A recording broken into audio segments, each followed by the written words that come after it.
ప్రధానిగా నరేంద్ర మోదీ మూడోసారి బాధ్యతలు చేపట్టిన తర్వాత మొట్టమొదటిసారిగా తెలంగాణకు వస్తూ ఉన్నారు. తెలంగాణకు దాదాపు 9,770 కోట్ల రూపాయల విలువైనటువంటి అభివృద్ధి పనులకు ప్రధాని నరేంద్ర మోడీ శంకుస్థాపన చేయబోతా ఉన్నారు. కొన్నింటి భూమి పూజ అట్లా కొన్నింటి ఇనాగ్రేషన్ చేయబోతా ఉన్నారు. ప్రస్తుతం మనం పరేడ్ గ్రౌండ్లో ఉన్నాం. పరేడ్ గ్రౌండ్లో భారీ బహిరంగ సభ ఏర్పాటు చేస్తుంది బీజేపీ. ఈ బహిరంగ సభకు పెద్ద ఎత్తున జనాలు తరలి వస్తూ ఉన్నారు.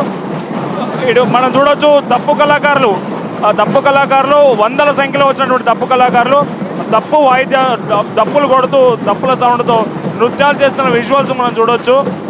దాదాపు 3 లక్షల మంది ప్రజలు దీనికి ఈ సభకు హాజరవుతారని అంచనా వేశారు. అందులో భాగంగానే లక్షల మంది ఈ సభకు తరలి వస్తున్న దృశ్యాలు మనం చూడొచ్చు స్పష్టంగా. సో బహిరంగ సభకు ఈసారి 5 రాష్ట్రాల ఎన్నికల్లో భాగంగా పశ్చిమ బెంగాల్, అస్సాం, పుదుచ్చేరి ఈ 3 చోట్ల బీజేపీ అఖండ విజయం సాధించింది. నిన్ననే పశ్చిమ బెంగాల్లో ప్రమాణ స్వీకారం చేసిన తర్వాత ప్రధాని నరేంద్ర మోదీ నేరుగా తెలంగాణ పర్యటన వస్తూ ఉన్నారు. తెలంగాణలో కొన్ని అభివృద్ధి పనుల ప్రాజెక్టులు ప్రారంభించడంతో పాటు ఈ బహిరంగ సభ వేదికగా గత బీఆర్ఎస్ ప్రభుత్వం అట్లాగే కాంగ్రెస్ ప్రభుత్వం ఏదైతే ప్రజా వ్యతిరేక విధానాలను అవలంబిస్తుందో వాటన్నిటినీ ఈ వేదిక నుంచి వాటిపై ప్రసంగించే అవకాశం ఉంది. దీనికి సంబంధించి బీజేపీ నాయకులు అయితే అన్ని ఏర్పాట్లు చేశారు. మనం చూడొచ్చు విజువల్స్లో.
कभी लेफ्ट कभी बीच में ये देखें